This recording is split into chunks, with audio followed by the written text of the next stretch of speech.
Salve, salve, galera! E aí, pessoal? Olha a gente aqui novamente em mais um Raga Papo, que é o quadro aqui para bater papo sobre RPG, sobre cultura pop, sobre quadrinhos, o que for de interesse de bater papo aqui no canal.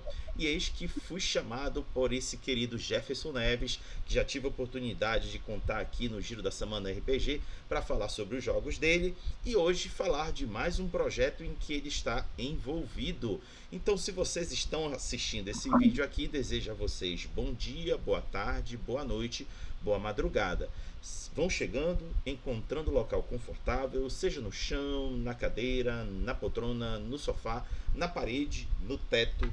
O importante é que vocês estejam confortáveis para assistir mais esse Raga Papo, que hoje vamos falar sobre Blackthorn RPG ou Blackthorn Keep.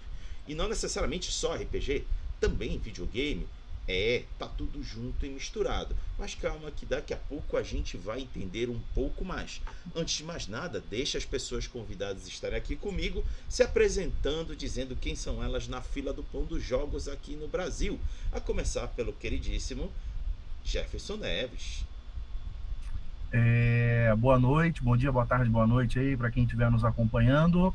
Meu nome é Jefferson Neves, eu sou membro do Lampião Game Studio e faço parte da Limiar também, né, no desenvolvimento de Blackthorn Keep RPG, tanto no lado do RPG de mesa quanto no lado do RPG eletrônico. E é isso, hoje a gente veio falar aí para vocês desse novo projeto, mostrar um pouquinho do que a gente preparou até agora e do que está por vir. Então fica com a gente aí que a gente espera, né, que deixe vocês com vontade de ir lá na Steam botar Blackthorn Keep na wishlist de vocês para dar essa moral aí pra gente. Show de bola. Em seguida chamo o Roberto. Boa noite, boa tarde, bom dia, né? Oi, gente, saudações, sou o Roberto, eu sou o criador do Blackthorn Keep RPG e do videogame, né, Blackthorn Keep, que a gente está desenvolvendo lá na Limiar Studios. E é isso, vamos falar um pouco sobre essa criação, sobre as influências que a gente teve, né? E apresentar um pouco essa maluquice que a gente está criando aí. Essa maluquice que a gente vai começar a dar uma provinha para vocês. Olha aqui, eles me permitiram ter acesso a um kit introdutório do conteúdo que está se preparando para ser o RPG, já dito para vocês. E antes que eu comece aqui a descer as imagens, eu pergunto para vocês dois: o que a galera que estiver assistindo esse vídeo, em algum momento que eles estiverem assistindo, poderá esperar de Blackthorn Keep? Bom, a nossa proposta é uma proposta relativamente nova, né? É uma imaginação do que aconteceria, né? Do que seria possível se a América do Sul especialmente, tivesse sido colonizada, invadida 1000 anos antes. Como que seria um período colonial medieval, né? E aí a gente pega essa ideia, essa imaginação e criamos um mundo novo baseado nesse conceito, né? Parecido com o que o Martin fez com Game of Thrones, né? Eu gosto muito de citar ele como influência, que é uma das grandes influências narrativas pra gente. E a gente imagina esse mundo novo, um mundo fantástico medieval baseado na cultura sul-americana, né? Então eu acho que é algo novo dentro do mundo do RPG, do mundo da fantasia, é uma coisa inusitada, e a gente imaginar esses conflitos, né?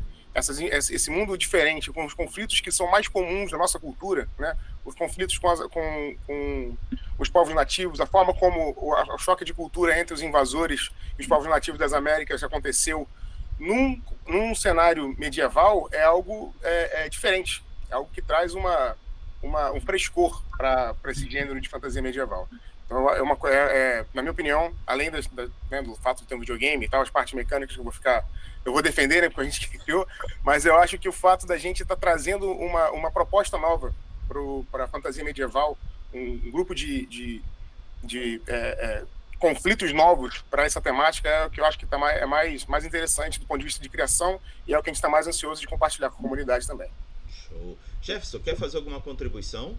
Eu quero complementar essa frase, né, que o Roberto falou no começo, como seria essa América do Sul medieval se a região tivesse sido invadida, não é, muito tempo antes e tal. Esse tipo de pergunta, né, às vezes suscita na galera a ideia de que a gente está fazendo um jogo histórico, né, contrafactual, pelo menos, e não é. É um cenário de fantasia medieval que bebe, óbvio, da influência. Assim como o George Martin bebe da influência da história da Inglaterra para fazer o seu Game of Thrones, a gente bebe da história da América do Sul, especialmente do Brasil, para fazer a nossa. E não só isso. Tem uma série, eu não vou lembrar o nome dos envolvidos, porque eu sou péssimo com os nomes e já faz tempo que eu assisti, mas, pô, muito boa, Cidade Invisível, acho que todo mundo viu, aquela série que pega o folclore, e aquela série, ela começou da mesma forma. A pergunta que os caras se fizeram como justifico um boto aparecer na praia do Rio de Janeiro? E é assim que a série começa, se todo mundo lembrar. Né? Começa com encontrando lá o corpo do cara que vira homem depois e tal, não sei o que, aquela coisa toda. Então, esse tipo de pergunta, que pode soar absurda no primeiro momento, ela serve para isso, para te dar aquele gatilho criativo de, para justificar esse absurdo, eu vou criar uma parada. E aí vai, né? Show de bola. Então, galera, vou mostrar aqui um pouquinho do que o kit introdutório se pretende mostrar pra gente, e aí a gente vai conversando. Olha só, a arte tá muito bonita, deixa eu até mostrar aqui um pouco a capa para vocês darem uma conferida. Olha só, a arte tá bem bonita. Eu pergunto, como foi o processo criativo em torno das artes? Nós temos hoje 3 pessoas de arte no estúdio, na Linear Studios. Essa capa aí foi feita pelo Lucas Oliveira. Ele é um artista conceitual que já trabalhou na Volta, né? Trabalhou com propriedades intelectuais da Marvel, já trabalhou com... já fez arte para jogos AAA grandes que a gente conhece. Tem alguns eu não posso falar, né? Porque a gente tem ADA, ele me falou, mas eu não podia ter falado, eu não posso repetir. Mas ele é um artista fabuloso, né? Ele é responsável por essa arte aí. Tem direção de arte também do Rafael Madureira, que é um concept art também, mora aqui em São Gonçalo, né? Daqui do Rio de Janeiro. O Lucas ele é do Rio, mas tá morando no Canadá agora. E o Rafael, da nossa galera do RPG, faz coisa para Paizo, para Wizards. Então, assim, os caras estão em casa também. É isso aí. Então, assim, tem uma galera muito boa por trás dessas artes. A gente tem muito orgulho, né? Eu acho essa arte, essa galera aí é acima de qualquer retoque. Mas hoje em dia, na era da inteligência artificial, né, muita gente pergunta, isso é IA? E não, a gente não usa nada de IA, né, na nossa composição. Isso aí é tudo feito na unha mesmo. E a molecada tá extremamente de parabéns. Tá bonito mesmo. Tá bem bonito. E uma coisa que vale a pena ressaltar é o seguinte, tem muita coisa aí que é de influência, né, local nossa. Por exemplo, essas montanhas ali atrás são baseadas no Pico das Agulhas Negras. Né? Tem referência fotográfica do Pico das Agulhas Negras e tal, baseado para justamente gerar uma locação que é familiar para a gente aqui. Né? A gente costuma ver esses grandes castelos em Game of Thrones, né, de Dungeons & Dragons e tal, dos RPG a gente costuma ver. E eu, pelo menos, nunca tinha me feito essa pergunta. Como que seria uma locação dessa se estivesse usando referências da nossa terra? E tá aí, a resposta é essa. Boa. Deixa eu até fazer uma pergunta aqui de algo que eu já botei o olho aqui nessa capa. Deixa eu descer. Tem aqui o selo da New Order. Significa que ela está envolvida no projeto? A gente tem um acordo com a New Order, né, Jefferson? A New Order vai fazer a publicação do RPG do Blackthorn Keep no Brasil, né? Ainda não tem data, a gente ainda está vendo como é que vai ser, como é que isso vai entrar no calendário, mas provavelmente vai ser em paralelo com o lançamento do jogo para computador e videogame, né? Mas isso já está acertado, a gente já está conversando com o pessoal da New Order, com o Manjuba lá e com o Anésio, e tá, né, já tá engatilhado, eles são nossos parceiros para o lançamento do RPG. Show, então vamos descendo aqui, tá aqui todo o nome da equipe envolvida. Deixa eu ir baixando. Galera, são 24 páginas nesse kit introdutório. Tem todo um conteúdo. Olha, fala. Isso é digno de elogio. Nem todo RPG que a gente pega se dá o trabalho de gastar alguns parágrafos explicando o que é esse tal de RPG. Que, querendo ou não querendo, o RPG ainda é algo de nicho. Não é todo mundo que sabe o que é o jogo RPG. Tudo bem que recentemente tivemos a série da Netflix, que eu esqueci agora o nome, que faz... Stranger Things, né? Isso, Stranger Things, mostrando uma brincadeira deles em torno de um jogo de fantasia medieval. Tivemos outras produções que trouxeram isso à baia, mas ainda é algo desconhecido. Legal trazer isso dentro do conteúdo. A proposta de um kit introdutório, né? Então a ideia... Esse material aí, como, né, ele é um primeiro ensaio nosso para o material final. Não é o material final ainda, mas a ideia é que a gente consiga condensar aquele kit introdutório mesmo, assim, ó, tudo que você precisa para jogar tá aqui, e aí vai ter dados, vai ter miniatura, vai ter os livros, tudo que você precisa, mapa, tá tudo ali já. Então tem essa necessidade, naturalmente, de falar, né? O que é o RPG? Tô comprando aqui esse brinquedo, como é que eu uso ele? E aí tem aí essa... Também, e até no livro, na versão final, né, no livro completo que a gente quer lançar, a gente não vai deixar de ter essa introdução. A gente nunca sabe qual vai ser o primeiro RPG que a pessoa vai jogar, né? Exatamente. Que honra. Questão de exemplo... O cara pega o seu, né? O Blackthorn Keep, sei lá, um D&D. Então eu sempre converso muito com o Jefferson, né? A gente tem que ter esse cuidado aí com o novato, que eu acho que é uma das maiores preocupações que todos os autores RPG moderno têm que ter, é de trazer gente nova pro hobby, né? Então essa é a preocupação que a gente vai ter o tempo inteiro. E a questão do exemplo de jogo também, né? Aí não entrou por falta de tempo mesmo. A gente fez isso daí meio que... A gente tinha um compromisso, né, um evento para entregar o material, para mostrar. Acabou não entrando, mas é uma coisa que faz falta também. Que às vezes no exemplo de jogo, você entende aquela mecânica nova para você, ali no exemplo de jogo vem na hora. Perfeito. Muito bom. Vamos descendo aqui as páginas. O que você precisa para jogar, como utilizar o kit. Vejam, olha... Cara, tá bonita essa arte. É a imagem já da Ibira. Isso aí é uma dos personagens que vem no kit introdutório, né, com a ficha dela, para os jogadores jogarem a aventura introdutória. E também é uma das imagens que a gente tem no criador de personagem, né? Que vai vir junto com... Vai ficar disponibilizado quando o RPG sair. É uma versão do criador de personagem para o pessoal criar fichas com as etnias que a gente apresenta no livro, né? Que são, a princípio, vão ser 4 ou 5, Jefferson. Vai ser os Infígios, os Paragônios, Numidas e os Durcones, 4 que a gente vai colocar. Isso aí. Perfeito. Vamos descendo aqui. As regras do jogo. Pergunta, já que já estamos aqui na página da regra, como é que o jogo se desdobra em termos de mecânicas? Quer falar ou eu falo, Jeff? Pode falar, que aí você já vai ter o seu gosto de poder falar do seu D30. Fala aí. Eu acho que essa é a parte mais controversa, né? A escolha do dado, né? Todo mundo reclama comigo. Bom, a gente vai arrumar um D30, né? Mas a gente vai chegar nessa parte. Uma das coisas mais importantes do RPG, da mecânica de Blackthorn Keep, é que a gente tenta manter a quantidade de jogadas, o mínimo de dados, né? O mínimo possível por ação, né? Então, para isso, a gente chegou à conclusão de usar um sistema de margens. Você joga um D30, né? Que é o dado aí que o Jefferson já me expôs por ter selecionado ele, mas joga o dado, soma um bônus, compara com uma dificuldade, né? E a diferença entre o sucesso, né, a sua jogada, e a dificuldade já determina o que for ali necessário, além da jogada de sucesso ou não. Então, existem jogadas que são binárias, né? Que você tem sucesso ou não, tipo, eu consigo saltar este buraco. A dificuldade é 15, se você passar de 15, você salta. Se você não passar de 15, você não salta. Isso é uma jogada binária, né? Mas tem outras jogadas, como em outros RPGs tem um próprio D&D, elas não são binárias. Você tem que acertar e depois você tem que determinar, por exemplo, um dano. Ou você tem que determinar, por exemplo, qualquer índice de sucesso que vem ao caso, né? E nesses casos, o que você usa para determinar o índice de sucesso é a diferença entre a dificuldade e o acerto. Então vamos supor, você faz um teste, chega a 25, a dificuldade era 19, seu índice ali de sucesso é 6. E esse 6 na jogada, por exemplo, de dano, de ataque, pode indicar o dano, 6 de dano. Numa jogada ali de, sei lá, você faz um teste para saltar a distância, pode indicar a distância que você saltou, e uma série de outros usos, né? A mecânica básica do jogo é essa. Muito bom, muito bom. Agora, então ele só usa realmente um D30. É isso aí. Agora, curioso, como é que a gente reproduz um D30? Bom, a nossa intenção é a gente, né, todas as peças do jogo que forem vendidas vão sempre acompanhar com D30.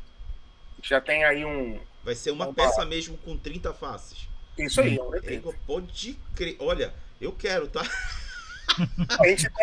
Inclusive, a gente esgotou em alguns lugares aqui no Brasil já os D30 que já existiam no Brasil. E a gente arrumou recentemente um fornecedor, né, de D30 para a gente poder manter o fluxo, né? E aí o que a gente quer fazer é que todos os livros do jogo, todas as peças do jogo, a caixa do jogo vão sempre acompanhar um D30. Que inusitado, um D30 firme. Vai ser legal ter um aqui comigo. Mas a intenção é justamente essa, né, Rodrigo? A maioria das pessoas nunca viu um D30. É uma coisa diferente. Sim. E eu, quando eu comecei a jogar RPG, que eu era moleque, uma das coisas que eu mais gostava era de jogar dado esquisito. Sim. Quando eu jogava GURPS, por exemplo, eu ficava puto que só tinha D6. Eu falei, porra, D6 eu jogo jogando War, cara. Eu quero jogar um dado estranho, né? Então, veio daí, né? O lance do D30 veio meio que daí. Pô, mano, só de eu mostrar pra quem não tem o costume de jogar RPG, mostrar D12, D10, a Nossa. galera pira, velho. D8. E aí, imagina pegar um D30. Vai ser legal. É divertido. Igual, parece muito com o D20, mas ele tem. É um pouquinho mais um pouquinho maior, né? Isso. Perfeito. Então vamos continuar aqui olhando o kit introdutório. Temos cenas de interação, cenas de exploração. Olha que interessante. Cena de interação já pressupõe que vai ter interação entre personagens, diálogo. E aqui, quando tu fala cenas de exploração, seria especificamente de paisagens ou já está se falando também de dungeons? As duas coisas, né? O que a gente chama de cena de exploração no jogo são as cenas onde os personagens eles precisam resolver um problema. Muitas vezes, né? Tem a ver com você usar atributos da ficha do personagem, habilidades do personagem, ou perícias, de fato, para sobrepujar uma cena ali onde eles têm que resolver um problema. E ali antes tinha uma cena de interação, né? A cena de interação é mais nesse sentido de diálogo mesmo. Algumas habilidades dos personagens no jogo são direcionadas para esses diferentes tipos de cenas, né? Cenas de interação, cenas de exploração, e a seguir ali você vai achar as cenas de combate, que são o feijão com arroz, né? do RPG em geral, né? Que sempre, né, acaba chegando no combate, mas em Blackthorn Keep a gente quis deixar isso bem separado nessas caixas, né? Nessas cenas, de forma que isso também dê tanto para o narrador quanto para os jogadores um direcionamento de que ferramentas usar nesses momentos, né? Então, o narrador ele é compelido, de certa forma, a deixar claro, né, nas entrelinhas em que tipo de cena aquela narrativa se passa, para que os jogadores também saibam encontrar as ferramentas corretas para sobrepujar aquela cena, né? E nada impede que uma cena se torne outra, né? Uma cena de exploração se torne uma cena de combate, uma cena de interação se torne uma cena de exploração. Isso é um direcionamento, né? Acho que Jefferson tem opiniões sobre isso, né, Jefferson? Tem opiniões boas, pô. Mas a ideia de deixar as cenas é porque o Blackthorn Keep, o RPG de mesa, a gente tenta deixar a estrutura dele muito clara para a pessoa que for jogar, né? De modo que o narrador fique, sei lá, se sinta um pouco seguro assim das coisas que ele tem disposição dentro do jogo para ele poder fazer. Porque tem certos gatilhos mecânicos que vão estar disponíveis ali numa cena de interpretação, tem outros que vão estar numa cena de exploração e outros que vão estar numa cena de combate. Então o próprio narrador ele vai saber, pô, aqui cabe uma cena de exploração, até pro improviso, né? Ele acaba de alguém dar uma ideia ali de, pô, a gente tem que tentar subornar o guarda. Isso é uma cena de interação num primeiro momento, mas talvez o subornar o guarda se torne uma cena de exploração, que vai envolver a jogada de uma perícia algumas vezes ali, de uma perícia de articulação ali, ou até, né, um convencimento, porque os desafios de exploração dentro do Blackthorn Keep, eles tendem a seguir uma escada, né? Não é assim, a cidade está pegando fogo, eu tenho que salvar as pessoas, joguei um dado, consegui, salvei todo mundo, né? Existe uma escala, né? A gente abstrai em alguma medida essa cena daquele problema acontecendo para fazer essa escala de sucessos que você precisa ir tomando. E, claro, narrativa vai acontecendo nesse meio de caminho, até, pum, essa cena de exploração terminou, a gente conseguiu resolver aquele problema de, sei lá, estão atacando a cidade, a gente tem que barricar o portão. É uma ótima cena de exploração. O que a gente vai arrumar para barricar? E aí cada um vai dando sua ideia, cada um vai pegando e tal, pá, botamos ali, conseguimos. Só que cada etapa desse conseguir é uma construção dessa barricada. E eventualmente a gente consegue. Ou não, ela é muito fraca e a conclusão da cena é que o portão abriu e aí, vamos embora. Cena de combate agora, entende? Então a coisa vai escalonando dessa maneira. Então a nossa proposta com as caixas de cena é trazer segurança mesmo, sabe? Tipo, isso aqui é exploração, galera. Então, sabe, não fica um caraminhola na cabeça, não. Vambora, explorar. O que vocês querem fazer? E aí, assim vai desenvolvendo. E uma coisa que sempre me aconteceu muito quando eu chegava, narradores novatos me pediam, perguntam, cara, como é que você faz para narrar de improviso, né? Como o Jefferson falou. E muitas vezes falta ao narrador a autoconfiança ali dele saber o que ele pode fazer, como ele pode ofertar a ação, como ele pode continuar a ação, né? Então, assim, essas cenas de combate também vão servir para o narrador entender as ferramentas que ele tem na mão dele. Vão dar de pronto ali as opções que ele tem e muitas vezes isso ajuda a guiar o narrador. O narrador novato vai falar, pô, agora, como o Jefferson falou, né? Se a cena de exploração falhou, eu coloco uma cena de combate. Se abre um diálogo, de repente eu já posso olhar para as ferramentas que eu tenho de interação. E isso vai ajudando o narrador a puxar esse fio da narrativa, né? Sem perder a referência da mecânica também. Show de bola. Então, vamos prosseguir aqui no PDF, baixando. Tem as cenas mistas. Seria isso que o Jefferson comentou ainda agora? Isso aí. Ah, pode crer. Tem deixas de jogo. O que seria esse deixas de jogo? Isso aí é uma coisa que eu incluí aí, que eu costumava muito usar quando eu estava narrando, nos anos que eu venho narrando Blackthorn Keep, que é você, às vezes, né, isso acontece muitas vezes sem você perceber, como o famoso rola iniciativa, né? Quando o narrador fala rola iniciativa, você já sabe que é combate. Não tem dúvida disso, certo? Mas existem outras deixas que podem dar a intenção, né, dar a ideia de que o outro tipo de cena começou, como, por exemplo, interpretem, que dá a entender que começou a cena de interpretação, né? Uma cena diferente, né?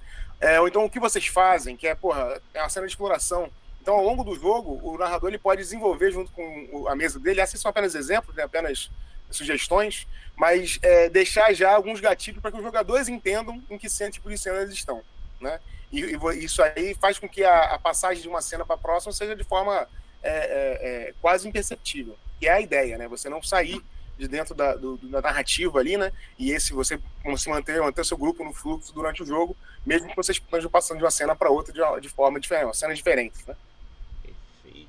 Descendo aqui, teste de jogo.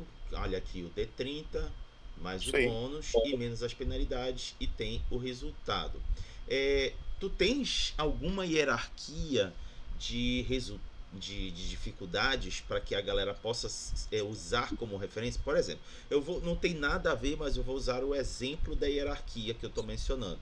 Em Mundo das Trevas, a gente tem uma tabelinha lá que diz que 3 é considerado uma ação regular, 4 uma ação difícil, e assim vai. Tem algo para cá? Perfeito, tem. Eu acho que se você descer mais um pouco, a gente vai chegar aí num lugar onde tem uma tabela. Eu não lembro que página que tá agora. Mas tem uma tabela de dificuldades aí que exemplifica, né? O tipo de ação e o nível da ação que você vai tomar. E isso também dá uma referência de dificuldades para o jogo. Entendi. Tá mais para frente, mas então a gente vai por partes. Daqui a pouco a gente chega nela. Mas tem sim, e é determinado assim, por complexidade e nível, né? Então você pode dizer, o Ladino vai escalar essa parede aqui agora, é uma parede nível 6 e tá chovendo, então é uma ação complexa. Você vai na tabela e vai achar a dificuldade. É claro que o narrador tem liberdade de arbitragem também. Eu não quero que seja 25, eu quero que seja 23. Mas ele sabe que ali, pelas... ele tem diretrizes, né, para seguir, pelo menos. Ele não está largado. Ele faz aí, bota aí o número que você quiser. Existe pelo menos uma balança, e aí ele quer a mais ou a menos, é com ele mesmo. Perfeitamente. E também, se você olhar depois as fichas dos personagens, você vai ver que lá também tem a ficha já calcula direitinho quais são as... Quer já olhar Vamos numa ficha de personagem ali. Bora aqui. Aqui está Ibira.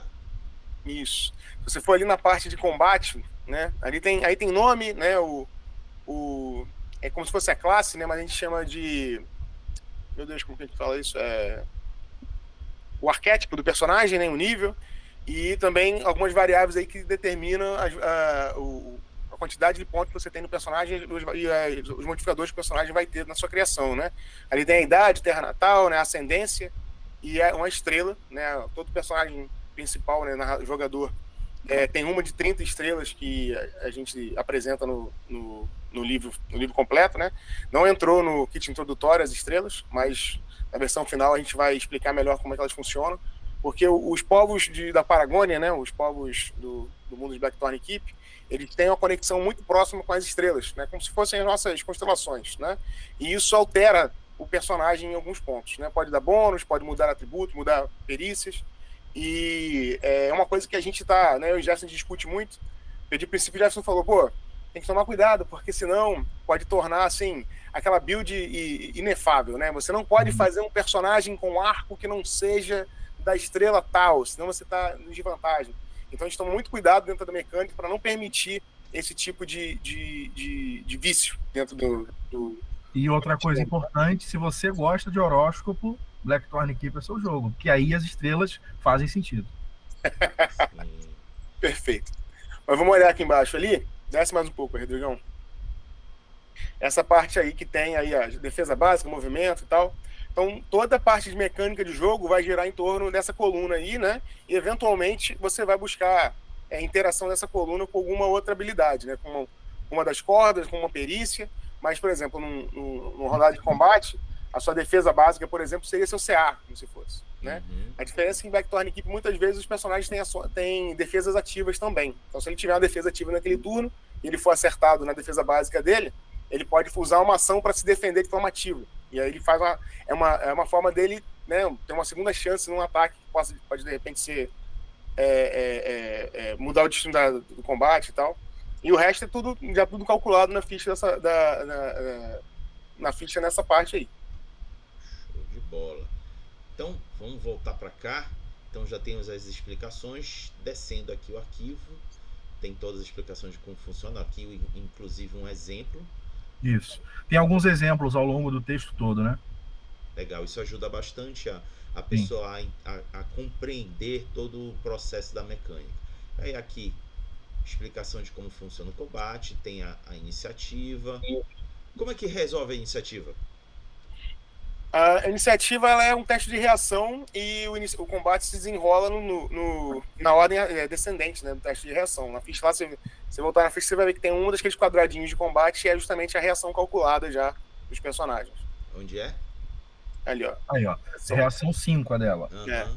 Tá vendo ali? Embaixo de defesa básica. Sim. E aí essa reação também ela é usada para outras coisas, né? Ao longo do jogo. Você vai fazer, sei lá, um teste de reação pode ser pedido quando o chão desaba, né? Lance de armadilha clássica, evitar uma armadilha, tudo reação também. E ao lado aí tem determinação, que é tipo vontade, né? É um paralelo que a gente faz simples, né? Com outros jogos. É um teste de vontade, que pode ser para superar um trauma ou para resistir um feitiço. A gente já usa tudo nessa tabela aí. Show de bola. Então, avançando aqui, tem turno de combate, temos causando dano. O dano, ele é resultante da rolagem D30 ou tem uma rolagem posterior para defini-lo? É uma rodada só, né? No caso, no combate, você faz um ataque contra um personagem de defesa básica, vamos supor 15, né, a Ibira, e você chega a 27, vamos supor. Você teve 12 de diferença de sucesso. Então, esse 12 é o seu potencial de dano. O que vai limitar o seu dano, na verdade, vai ser a arma que você está usando. Porque as armas, elas têm um dano mínimo e um dano máximo. Então, uma espada longa, por exemplo, tem dano mínimo de 2 e dano máximo de 8. Mesmo que sua diferença de sucesso tenha sido 12, o seu dano máximo é 8, você vai causar 8 de dano na Ibira. Né? E se a Ibira, por exemplo, tiver um ataque, uma defesa ativa nesse turno e quiser usar, e ela superar os 27 que você chegou, ela consegue defletir o ataque ativamente. Ou ela consegue reduzir o dano. De repente ela chega a 27 e chega a 25. O dano passa para 2. Né? Muito bom, muito bom. Avançando aqui, temos as manobras de combate e temos aqui as cartas, que são a materialização das manobras que podem ser feitas, não é isso? Perfeitamente. Isso aí. E uma das coisas que a gente trouxe também pro Blackthorn Keep, pro RPG de mesa, é essa ideia mais estratégica do combate, né? De você combinar habilidades diferentes, de personagens diferentes, e também de ter uma variedade que a gente chama de build, né? Do próprio personagem, né? As manobras, elas dão um pouco esse flavor diferente do personagem, né? Você pode criar 2 personagens espadachins, mas eles terem manobras completamente diferentes e, portanto, terem estilos de combate completamente diferentes na hora da cena de combate. E essas manobras, elas são abastecidas pelos recursos que a gente chama de reservas, né? São esses triângulozinhos coloridos que você está vendo nas cartas. Cada carta, né, tem um nível diferente de poder, né? Tem questão de balanceamento, né? E usam uma quantidade diferente de reservas também. A primeira, o ataque giratório, por exemplo, ela usa 3 reservas diferentes. Ela usa foco, ela usa estamina e usa uma ação de combate, né? O triângulo vermelho é a ação de combate. Sim. Enquanto os outros usam apenas foco e estamina, como você está vendo ali. Me permita fazer aqui um elogio, desculpa ter te cortado, Roberto. Eu gosto muito de recursos físicos que me permitam facilitar uma consulta rápida do que eu posso fazer com o meu personagem. A partir de um dado momento, a gente tem tanta possibilidade de realização com o personagem que a gente começa a se perder num monte de texto em papéis. Agora, quando você tem cartas que você consegue colocá-los como se fosse um baralho e rapidamente fazer uma consulta, eu posso usar aqui. Aí eu já puxo a carta e na carta está descrevendo o que ela pode fazer e o que precisa ser feito para fazer ela funcionar, facilita muito a consulta e o uso na hora do jogo. Pô, eu achei legal vocês estarem trazendo isso para o jogo de E a vocês. carta não é só sei lá, um grande baralho que está no livro, não. As cartas, nessa versão prévia, a parte impressa que a gente fez, a gente conseguiu imprimir as cartinhas mesmo. A ideia é ter o baralho, né? Inclusive, a criação de personagens é feita assim também. É basicamente um baralho que você baixa ali e pronto, é o seu personagem. Está todo explicado também através de cartas. É isso aí. E também na versão que a gente quer, né, a versão final do introdutório, a gente quer colocar também esses tokenzinhos, esses triângulos coloridos, para você justamente ter isso. Você vai pegar seu personagem e falar: meu personagem tem 6 de estamina, 4 de foco, 3 de prana, 2 de espírito, sei lá. Você vai pegar, vai juntar esses triângulos ali e durante o combate você vai gastando visualmente, né, terminar ele. E quando você concluir o combate, na hora do descanso, você reabastece as reservas até que sua reserva final tenha exaurido, né, que é uma regra que a gente explica um pouco. Mas então, esse aspecto da materialidade para o jogo aproxima muito o Blackthorn Keep, intencionalmente, de um board game. Então, ele está muito naquele caminho de, vai ter peças na mesa, vão ter coisas ali na mesa, e é a nossa intenção mesmo, assim, não pensa, né, porque às vezes as pessoas falam: mas isso aí está parecendo um board game. Obrigado. Você entendeu. Olha, eu pessoalmente, eu acho muito bom o RPG pegar isso, dessa característica física dos board games, porque facilita muito. Eu, por exemplo, narrando Vampira Máscara, Lobisomem, eu gero pequenos cards com os poderes dos personagens. Os dons, né? Para o cara poder pegar na hora e bater o olho. Exatamente. Gente, para quem ainda não pegou, esses jogos têm uma lista gigante de poderes. Até para PDF fica demorado a gente pesquisar por palavra-chave. Aí se você tem cartinhas, fica fácil de pegar. Isso aí.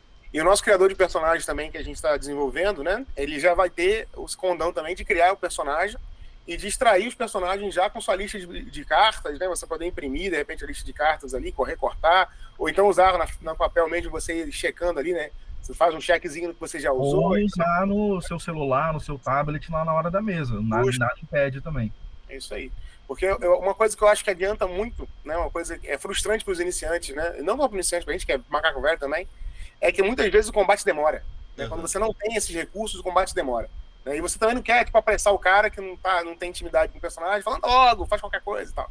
Então eu acho que essas cartas, assim, materializar esses recursos na mão dos jogadores ajuda muito a agilizar o jogo e também diminuir essa frustração né, de enrolar o combate e tal. A minha experiência com isso é muito positiva. Show de bola. Vamos avançando aqui. Tem a pilha de combate e vitalidade, que é isso que tu mencionaste? A pilha de combate e vitalidade, que se você voltar lá na ficha da Ibira, é mais fácil de explicar por lá. Sobe um pouquinho. Tá vendo? Ali tem vitalidade e do lado ali tem ferimento. Sim. Tá vendo? Então, assim, ali na vitalidade a gente tem ali a pilha de combate, que é 25, que é como se fossem os pontos de vida de D&D, né? Eu sempre gosto de citar o Gary Gygax nessa hora, que ele dizia o seguinte, que o HP, né, o hit point do D&D, ele não é necessariamente sua integridade física, é a sua habilidade de sobreviver ao combate. E tem diferentes formas de fazer isso. Às vezes você faz isso evitando ser atacado, às vezes você faz isso se defendendo, às vezes você faz isso se escondendo, né? Mas ao longo do tempo, a gente foi ignorando essa descrição do Gary Gygax e assumiu que pontos de vida, né? Ou pontos de porrada, né? É sangue. Você perdeu o ponto de vida porque alguém te cortou, né? Porque alguém te deu um dano físico. E não necessariamente é isso. Em Blackthorn Keep a gente separou isso de forma intencional.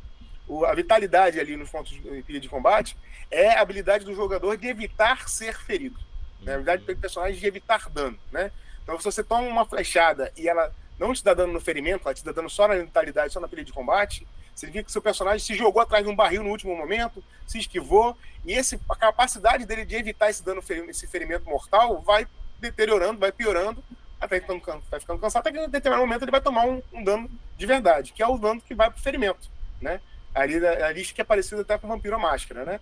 E eventualmente esses danos na coluna de ferimento, eles podem chegar aí num ferimento grave ou ferimento mortal, que são onde você passa a ter penalidades para continuar lutando, né? Mas a ideia é que você consiga evitar chegar nesses estados mais graves usando das habilidades do personagem, administrando bem seus recursos, né? E atendendo, tratando os ferimentos em tempo hábil dentro dos combates, né?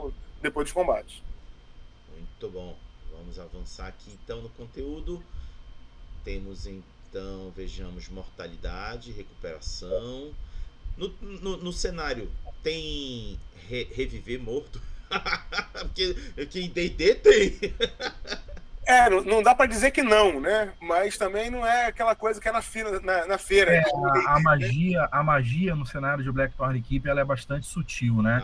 É um cenário low fantasy nesse primeiro momento. Existe magia no mundo, existem efeitos mágicos poderosíssimos, mas eles é aquele estilo, né? São raros, são perigosos, geralmente vão levar o manipulador à loucura ou uma morte, e é nessa pegada, né?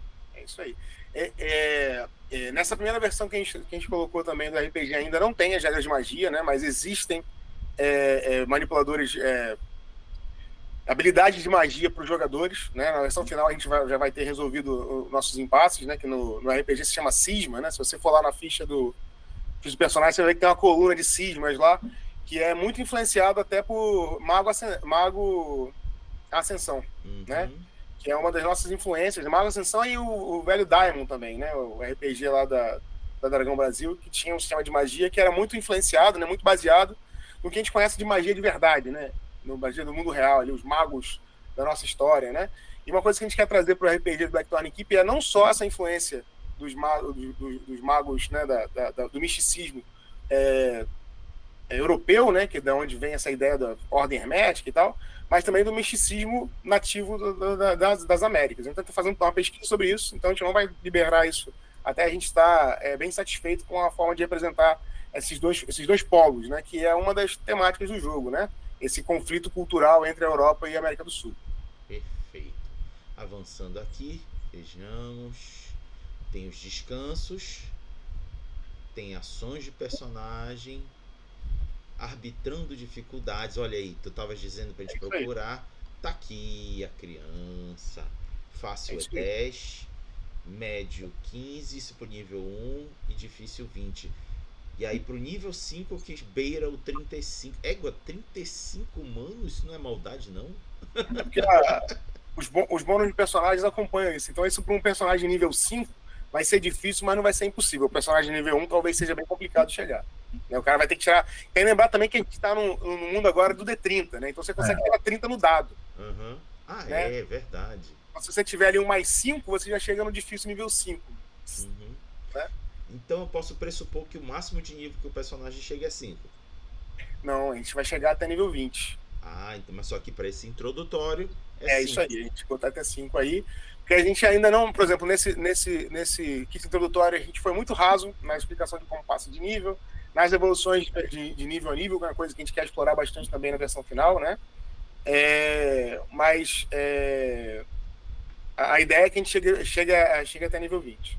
Muito bom. Então, galera, aqui estão as relações de ações fáceis, médias e difíceis para se ter em mente na hora de estabelecer a dificuldade. Aí temos recomendações de montando cena de exploração, temos defesa ativa. Como seria a defesa ativa? Defesa ativa é aquele exemplo que eu dei mais cedo, de quando o personagem é acertado na sua defesa passiva, né, que é aquela a básica na ficha de personagem. Se ele tiver uma ação extra, né, ou uma ação de defesa ou uma ação extra com a qual ele possa se defender, ele pode fazer um contra-teste. Então você chegou a 25 para acertar. O cara pode, se tiver essa ação guardada naquele turno, ele pode tentar se defender daquele ataque de forma ativa, né, e sendo bem sucedido, ele consegue se defender do seu ataque, né. É legal lembrar que em Blackthorn Keep não é incomum que os personagens tenham várias ações por turno, né? Então é bastante dinâmico, né? O fato de você jogar o dado de uma vez só e resolver o ataque ajuda nesse ponto de não ser uma coisa que vai ser ruim de administrar, né? Mas não é incomum o personagem ter 2, 3 defesas ativas no mesmo rodada de combate, o mesmo personagem ter 2, 3 defesas de ataque na mesma rodada de combate, e isso os combates se tornam cada vez mais mortais também, né? É muito assim dinâmico um combate de Blackthorn Keep. Se você for um duelo, né, um personagem contra um, por exemplo, não costuma demorar, porque ninguém tem ponto de vida eterno, né, pra caramba, e os ataques são muito rápidos de serem resolvidos, né, e algumas vezes eles são numerosos também. Muito bom. Aí tem a disputa marcial, que é uma opção, tem as recompensas. Imagina que envolva ouro, prata e bronze. Na verdade, as recompensas aí tá falando de façanhas, né, Jeff? Isso. E em Blackthorn Keep você não acumula pontos de experiência que nem outros RPGs. Você não tem. Não precisa de 1000 XP para passar de nível, né? O que acontece em Blackthorn Keep é que você acumula façanhas. As coisas que o personagem realiza se tornam entradas na sua ficha, né, de personagem. E a cada X façanhas reunidas na sua história, né, você avança de nível. Então, um personagem nível 1, por exemplo, ele já tem uma façanha na ficha dele. Né? A primeira façanha dele, normalmente, é a façanha de prelúdio. Né? É a façanha que faz com que o personagem tenha entrado naquela trilha heróica onde ele se encontra no início da história. Né? Que é comumente o que a gente chama de prelúdio. Né? Não sei, traficantes mataram meu pai, eu fui vendido como escravo, e eu fugi e libertei as pessoas de tal lugar, e agora estou aqui. De repente, essa é a façanha do cara de primeiro nível, né? Que levou onde ele começa a história. E a partir dali, ele vai acumulando façanhas, e a cada tantas façanhas, ele evolui o personagem dele de nível. Né? E as façanhas, elas são arbitradas de algumas formas, ainda não tem essa regra no kit introdutório, mas tem tipos diferentes de façanhas. Algumas façanhas têm a ver com a estrela sobre o qual o personagem nasceu. Outras façanhas têm a ver com a proposta do narrador, né? Que são as famosas quests das aventuras, né? Normalmente, uma aventura do narrador pode ter uma ou mais façanhas dentro dela, e o narrador vai reconhecer, né? Vocês conseguiram livrar a vila dos invasores. Isso é uma façanha, nota na ficha, né? E aí, conforme você acumula essas façanhas de personagens, de narrativa ou das aventuras, né? O personagem evolui. Muito bom. Avançando aqui.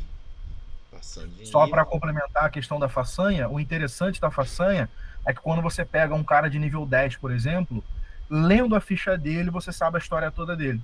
Porque tudo que ele fez está ali, descrito, em cada nível, para chegar naquele nível, tá lá. Libertou não sei o que, derrotou não sei quem, salvou não sei o que lá, e por aí vai. Tá tudo ali certinho já. Isso é legal, isso é bem interessante. E aí, encerra o conteúdo. E a gente vai olhar também, assim, rapidamente, vocês entregam aqui esse kit introdutório, deixa eu voltar lá para cima. Que aí são as regras brutas, e ali tem uma aventura para você usar com elas e ver como é que roda o jogo. Pode crer. Deixa eu ver aqui. Tem a aventura, preparando, fazendo a leitura da aventura. Fogo na cidade, aí tem os fios, que são os encaminhamentos que pode seguir no jogo, né? Interessante. Aí tem informações para os narradores. Porque isso aí é coisa minha, né? Eu escrevo as aventuras para Beauregard e tal.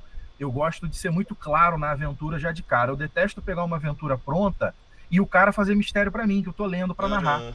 Porra, não é para falar mistério para mim, cara. Me explica logo o que tá acontecendo para eu conseguir até improvisar caso eu precise no meio da tua cena aí.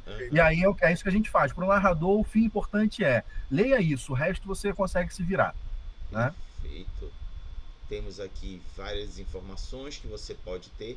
O que você aí os nós são as cenas específicas, né? Os nós são as cenas específicas. Imagina a ideia, né? O Blackthorn Keep, ele tem uma textura, né? Digamos assim, que envolve muito essa questão de fio da vida, né? Então, quando a gente fala de fios, são os fios da aventura. E no meio desses fios tem nós, que são as cenas, os problemas para você resolver. Então, a gente, né, narrativamente fala que é isso. Uma aventura é um longo fio cheio de nós e você vai desatando eles ou criando novos para fazer outro fio seguir naquela direção.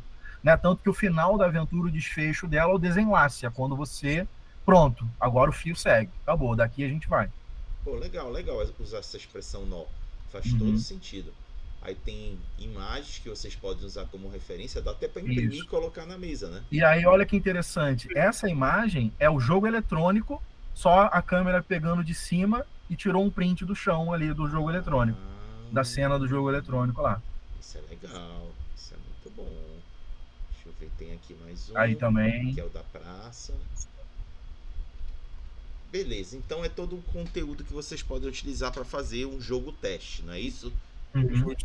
Tá, aí tem aqui personagens prontos, que deixa eu mostrar aqui de novo. Aqui é Ibira, no nome da personagem, né? Ibira. Tem o Saron Zaman, que é esse personagem aqui. Quantos personagens prontos estarão disponíveis? São 4 que estão no kit introdutório, né? Até a versão final a gente deve fazer mais alguns, deve ter pelo menos 6 na versão final. E a ideia é que a gente tenha uma versão do kit introdutório que vem com as miniaturas dos personagens, né? Que eles são todos feitos em 3D pelo Rafael Madureira, que é diretor de arte do jogo. Até lá a gente deve ter já as miniaturas prontas e tal. E tem pelo menos uma versão completona, né? Com mapas, miniaturas. Os mapas vão estar disponíveis, né, fisicamente ali para o cara botar na mesa também e tal. A ideia é fazer o kit introdutório bem do jeito que a gente gosta, a caixa de brinquedo para pedir no Natal, sacou? Entendi. E aí ela vai ter esses cards no kit introdutório. Exato. Ou seja, tem bastante card, viu, galera, para vocês poderem explorar nesse teste. Porque muita coisa são só as manobras meio que básicas, assim, que qualquer personagem pode fazer. E aí tem também as cartas que são específicas, né? Específicas, às vezes, da estrela, que habilita o cara alguma coisa em particular, ou a própria construção, o cara escolhe coisas específicas para o personagem dele, e essas coisas são cartas também, para ele lembrar o que ele pode fazer ou não, e é muita opção mesmo. Perfeito. Aí, imagina que alguém esteja assistindo esse vídeo e sentiu vontade de fazer o teste. Onde ele encontra esse material? No momento a gente está fazendo seleção, como a gente disse, né? Isso aí está uma fase bem inicial, né? Então a gente ainda não tá vendendo, nem distribuindo do material do jeito que está ainda. Mas as pessoas podem seguir a gente no Instagram e de vez em quando a gente faz uma seleção pelo Instagram. A gente abre um link lá para o pessoal se cadastrar e envia o material, convida para testar com a gente. Né? Porque a ideia mesmo é ter pessoas que vão jogar e mandar um feedback, sabe? A galera que vai realmente pegar o jogo ali e ver problemas, ver questões, trazer pra gente para afinar melhor, né? Então, porque liberar, né, para o público geral, vai chegar esse momento ainda. Mas é bem aquela coisa de pré-alfa mesmo, por isso que até a gente brincou, né? Botou pré-alfa na capa, que é para liberar para quem, bem ou mal ali, percebe, sabe o que está acontecendo no sentido de design e tal, para pegar esse feedback bruto mesmo, né? Perfeito. Uma impressão ali de quem está conhecendo esse meandro da construção do jogo, né? Então, galera, se você ficou curioso, aqui na descrição do vídeo vai ter o link do Instagram para vocês acessarem e já começarem a trocar ideia com o pessoal. Perfeito. Mostramos aqui o kit introdutório, falamos um pouco do cenário do jogo que vocês estão propondo. E aí, do Blackthorn Keep, nossa, eu já estava esquecendo do Blackthorn Keep. E aí, vamos para a interface agora do videogame. É isso mesmo que vocês escutaram. Esse trabalho já vem há algum tempo sendo feito pelo Roberto, mas alguém chegou no ouvido e disse: Roberto, bora fazer esse jogo virar videogame, o que tu acha? Aí o Roberto explica aqui pra gente o que motivou. Na verdade, quem falou para ele fazer o jogo foram as vozes na cabeça dele. Em 2020, eu comecei a estudar programação, Unreal Engine e tal, e eu pensei 2 vezes, cara. Eu comecei a adaptar o RPG que eu tenho escrevendo há mais de 20 anos para videogame, né? E aí, na época, um pouco depois disso, eu chamei o Jefferson, né? Eu já vinha ensaiando esse negócio do RPG com o Jefferson tem uns anos, né, Jefferson? Alguns anos que eu falava: pô, Jefferson, quando eu for tratar o RPG, você vai fazer comigo e tal, né? Tem mais de 10 anos que a gente... bota 10 anos. Tem uns 15 anos isso deve ser, né? 2011, 2012, por aí. Uns 12 anos. E aí, durante a pandemia, eu comecei a fazer o videogame sozinho, né? Em 2020. Em 2022, quando a pandemia terminou, eu oficializei. Eu criei a Limiar Studios, né?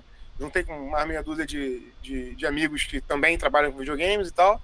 E nessa época eu convidei o Jefferson para me ajudar a organizar a parte do RPG de mesa, que é uma coisa que eu não queria deixar uma coisa andar sem a outra, né? Sempre foi a minha ideia manter o RPG e o videogame de mão dada. Até porque o RPG é a coisa que, na verdade, é a minha paixão, né? O videogame foi uma coisa que aconteceu, coisa mais recente. E eu acho que é importante a gente ter uma base, né? Até hoje eu acho que o fato do videogame ter evoluído com um time tão pequeno como a gente tem lá, né? A princípio era eu sozinho, depois quatro pessoas. Hoje nós somos 15, né? Mas a gente ficou... até ano passado nós éramos 8 pessoas, né?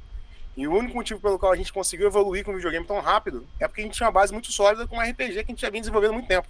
Então não teve um minuto de dúvida em momento nenhum do desenvolvimento do videogame. A gente sempre sabia o que a gente queria fazer, onde a gente queria chegar, o que a gente estava fazendo, para onde a gente estava indo, né? E hoje em dia o RPG eu acho que é essa fundação pra gente, né? É a base do que a gente faz. Vão vir outros produtos, né? A gente também tem um quadrinho sendo desenvolvido, né? Que vai contar a história, tipo o prelúdio do jogo de videogame.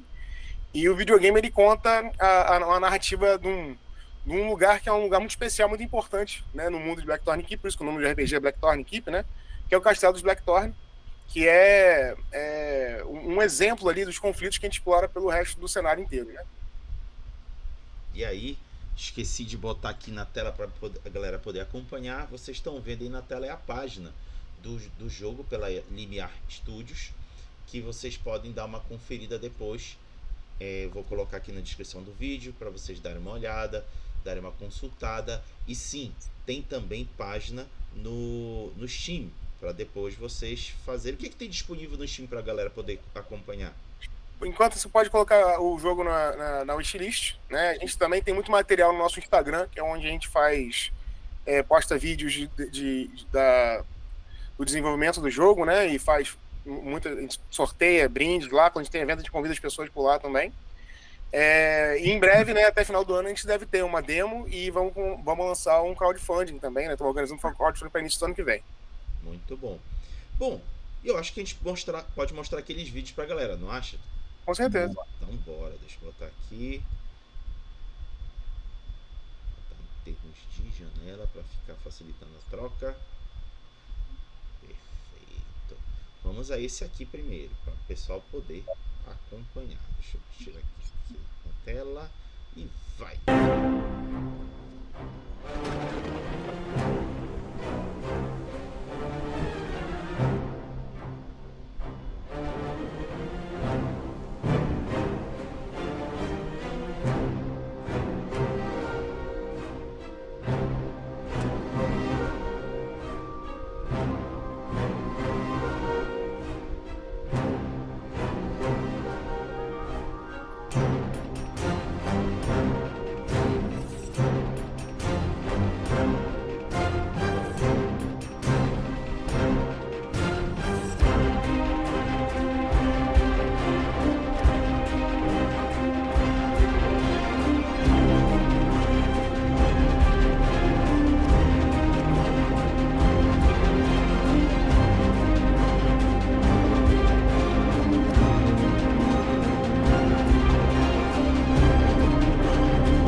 Cara, eu gostei muito da questão da iluminação do jogo. Teve até um momento ali que deu uma trovoada que fez um efeito muito visual, muito bacana. Pode comentar isso aí pra gente? Só não elogio o flare, tá? Pelo amor de Deus. O som na lente, né, Jefferson? Eu acho legal. Eu gosto. A gente está usando as últimas tecnologias da Unreal, né? O Lumen e o Nanite no jogo. Ainda tem muita coisa que a gente quer fazer para se aproximar dos jogos AAA que estão saindo aí. Mas essas últimas versões da Unreal ajudaram muita gente. A gente já vem estudando Unreal há muito tempo. Nosso estúdio lá, a Limiar Studios, ela é especialista em Unreal. É uma das referências de Unreal no Brasil, graças a Deus. Hoje a gente tem bastante referências, né, em Unreal no Brasil. E a gente pretende aí, em breve, ser uma das referências no mundo também, se a gente for bem sucedido, se Deus quiser, nos próximos anos. Fala aí, conclui. É isso. O que você fala? Porque mesmo, né, os gráficos, sempre que eu olho, eu fico meio babado também. Mas isso aí ainda vai melhorar, né, cara? É tudo pré-alfa, é tudo coisa que a cada semana que tu entra lá no Discord para ver o que a galera do gráfico tá fazendo, ó, já melhorou, isso aqui já tá melhor agora. Agora o lenço em volta do pescoço do cara balança de uma maneira e tu fica, pelo amor de Deus, eu não tenho nem olho para ver isso tudo. Nossa senhora. Mas olha, não se enganem, vocês que estão nos assistindo, tem mais outro vídeo para compartilhar aqui com vocês. Deixa eu botar aqui para vocês assistirem. Esse aí é o trailer, né? Tá sem som pra mim aqui, tá com som aí, tá, né? Desculpa.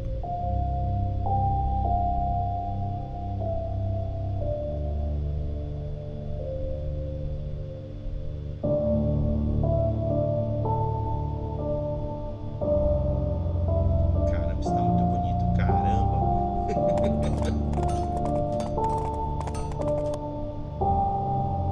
Bring it on!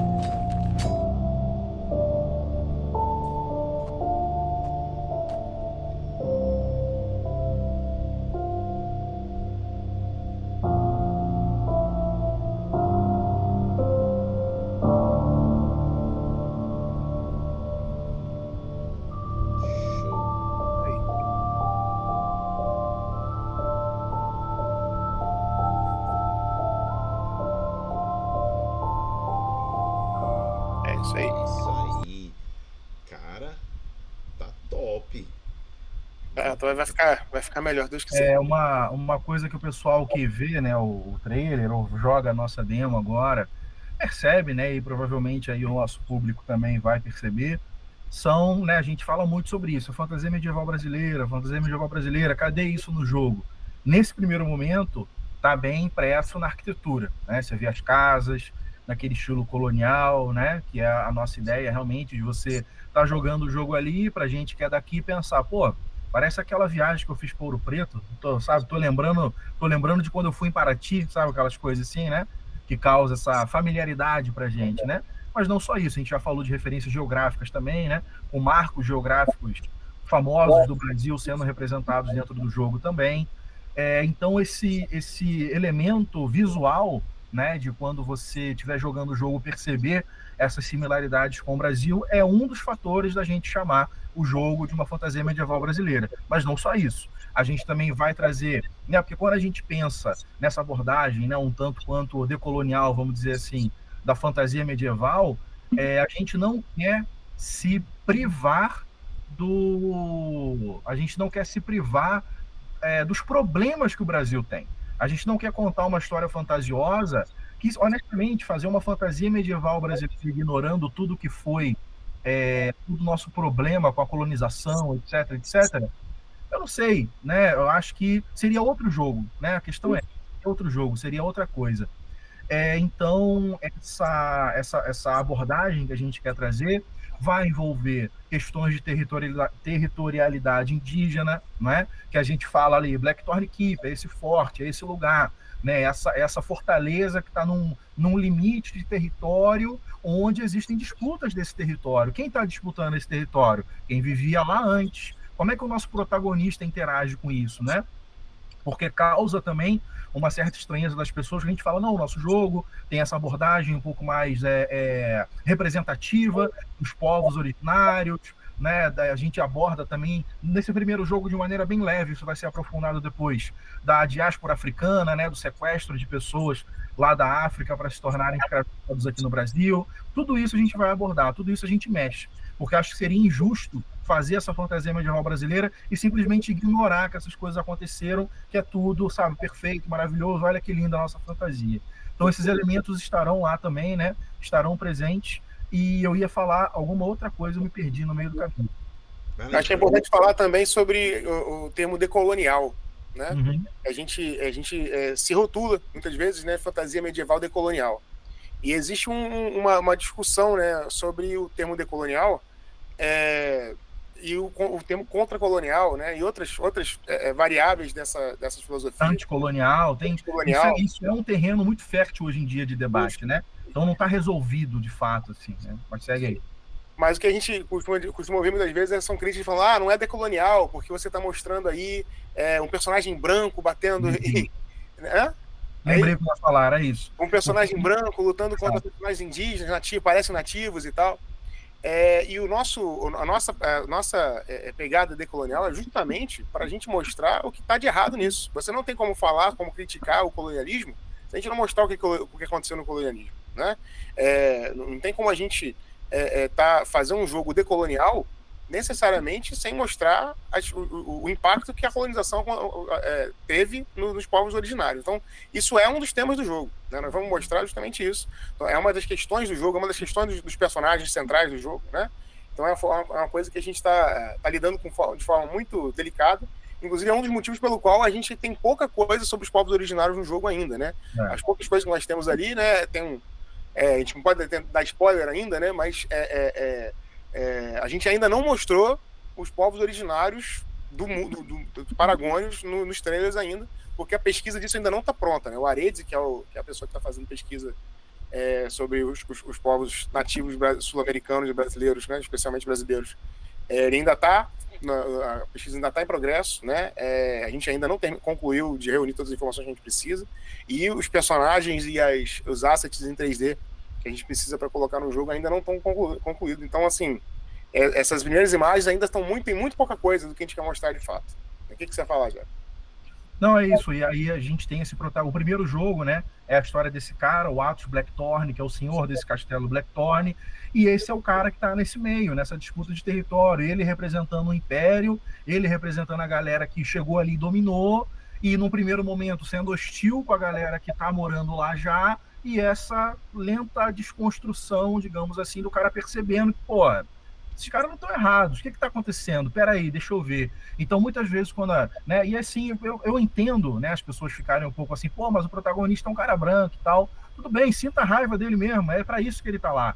Porque ele é o olhar ignorante do jogador que chega nesse mundo no primeiro momento, entendeu?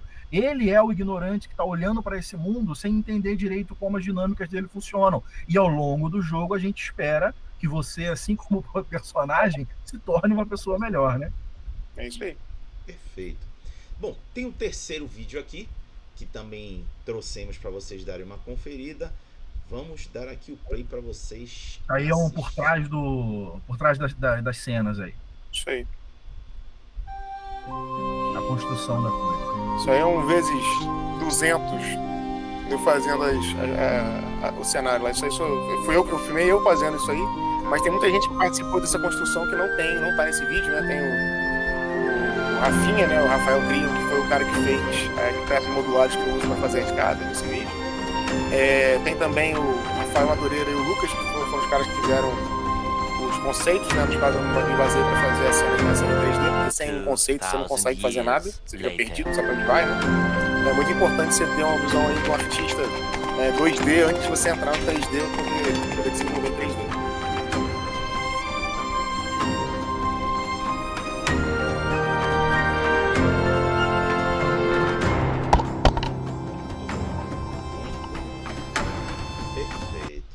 Então tá aí, galera, todos os vídeos e conteúdos.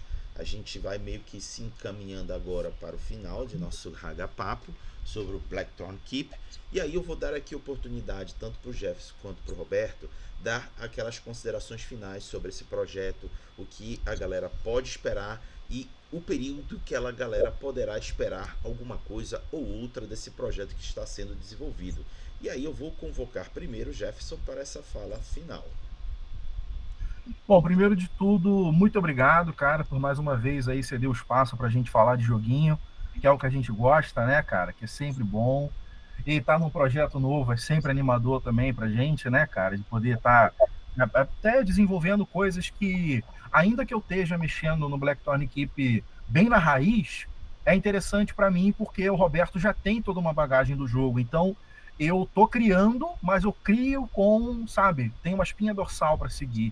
E para mim é diferente, porque geralmente eu sou o cara que vai fazer esse world building nos meus jogos, né? Eu é que vou sair lá da ideia zero, como é que é esse mundo, como é que ele funciona e tal. E aí o Roberto é um cara muito aberto também para ver essas outras visões, né? Ainda mais como a gente está tentando colocar mais fortemente essa impressão de Brasil no jogo, a gente tem uma abertura de diálogo muito boa. E eu não falo só entre eu e ele, não. Falo de todo mundo da equipe. Porque todo mundo da equipe é brasileiro, tem suas próprias experiências no lugar onde mora, e às vezes traz uma parada de, pô, aqui na minha cidade tem uma igreja que é de tal jeito. Pô, olha que igreja doidona, vamos fazer essa igreja no jogo. De alguma maneira, puxar uma ideia dela e botar no jogo, né? Pegar ela como uma inspiração pra gente colocar ali. Então, esse tipo de troca só é possível, cara, porque a gente está fazendo um jogo com base em Brasil. Senão, que experiências a gente ia ter de dia a dia para estar contando ali, né? Dentro do. Eu já falei para o Roberto, eu vou chorar no dia que naquela vilazinha que você viu, tiver uma lojinha que no lugar de estar escrito General Store, tiver secos e molhados. Aí acabou comigo. Boa. Perfeito. Boa. Perfeito. Roberto, sua vez para dar aqui as suas palavras finais para a galera poder se empolgar com o projeto. Acho que isso o Jefferson falou é muito importante. A gente teve um seguidor no nosso Instagram lá que ele viu esse vídeo que você passou por último e ali tem uma casa que é na Glória, no Rio, uma das referências, né? Ele falou, pô, eu passo todo dia em frente a essa casa para ir para a escola, né? E isso é uma coisa que eu acho que é importante pra gente. Eu não tinha noção, né? Eu fui ter essa noção depois, uns 4, 5 meses atrás, quando a gente concluiu um dos primeiros cenários ali que estavam com aquelas casas coloniais e tal, né? Porque a primeira parte do desenvolvimento a gente fez muita coisa assim, floresta, né? Ruínas, coisa assim. E aí a gente fez essa parte, agora foi em fevereiro, a gente concluiu a Vila Colonial, né? E aí a primeira vez que eu vi, eu falei, porra, tá muito legal isso. E aí naquele fim de semana, eu fui pra Barra de São João, aqui perto de casa, levar num lugar com minha namorada pra jantar e tal. E é um lugar que só tem casinha colonial, cara. E quando eu passei e olhei, eu falei, cara, eu tô me sentindo dentro do lugar que eu criei lá. Que a gente, sabe, a conexão com as coisas é diferente. Então hoje eu entendo quando, por exemplo, um jogo que nem o Wukong, que saiu semana passada, tem um sucesso que fez na Ásia, né? O pessoal da Ásia tá se sentindo representado, né? Ou então quando o pessoal falava... né? Na Polônia. Justamente. É uma coisa, né? Então, assim, eu acho que é um pouco por aí. A gente vê a nossa cultura representada dentro de uma mídia que a gente não costuma ver, e principalmente dentro da mídia de um gênero que a gente gosta tanto, né? Que é o RPG de mundo aberto, né? Videogame e tudo mais. Eu acho que isso é uma coisa, para mim pessoalmente, né? Que eu tô participando do desenvolvimento, mas eu acho que tá me dando muita satisfação, né? Ver isso acontecer, né? Então, eu queria convidar as pessoas para justamente acompanhar a gente, né? Apoiar o projeto, se for o caso, mas para acompanhar a gente, para conhecer o projeto. E ver onde a gente pode ir com isso. E outra coisa que eu quero dizer é o seguinte: durante essas pesquisas que a gente fez, né, Jefferson, sobre os locais que a gente quer representar no jogo, sobre eu fui, né, a fundo procurando locais diferentes que a gente não costuma ver, porque no Brasil é o seguinte: as pessoas conhecem praia e Amazônia, né? Você fala do Brasil, são as duas coisas que vêm à mente imediatamente, mas o Brasil é continental. Então, porra, tem muitos lugares como a Serra dos Pinhascos que a gente não ouve falar, tem muitos lugares como, por exemplo, o interior de Minas, que tem... dava para filmar o Senhor dos Anéis inteiro lá. Então o Brasil é sim um lugar de fantasia medieval. A gente não é só praia e floresta, né? E selva. A gente tem sim uma gama enorme que a gente não explora. E eu costumo dizer também o seguinte, que o Brasil é uma invenção, né? Os limites territoriais é uma ficção política. Se a gente abstrair isso, a gente tem até neve aqui na América do Sul. Então a gente tem muito essa ideia de usar tudo que a gente tem na América do Sul para construir essa fantasia que a gente está construindo e para expressar a nossa cultura e para mostrar a nossa cultura para o resto do mundo. Então, acho que é essa a mensagem que eu quero deixar no final aqui, né? E é isso. Segue a gente no Instagram e adiciona a gente na wishlist do Steam. Muito bom. Então, galera, tá aí. A gente apresentou Blackthorn Keep, que futuramente estará tanto na versão RPG quanto na versão videogame. Esperamos que vocês tenham criado interesse. Um último adendo, se for possível. Fala, porque assim, depois desse discurso todo nosso, fala pra galera que vai ter pessoas assim, oriçadas talvez, ou até mesmo curiosas. Por que a gente manteve Blackthorn Keep no nome, então? Já que a gente está falando tanto assim dessa cultura, né? Então explica aí, porque sempre fica, né? Vai vir aquele comentário, às vezes mal educado, pro nosso amigo Rodrigo não se indispor com ninguém, puder já fazer essa fala.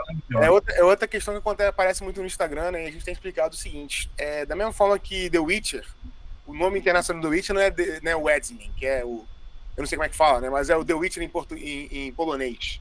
Os caras usam The Witcher em inglês. Blackthorn Keep também tem um nome em português. Nós vamos divulgar em breve. Ainda não está definido como é que vai ser o logo em português e tal. A gente está usando o nome em inglês por questão de marketing, né? O nosso nome de trabalho, né? Então, a gente, para esse jogo ele ser justificável a longo prazo, a gente poder fazer o Blackthorn Keep 2, o 3, o 5, o 10, se Deus quiser, a gente tem que vender ele para o mundo inteiro. A gente não vai vender ele só no Brasil.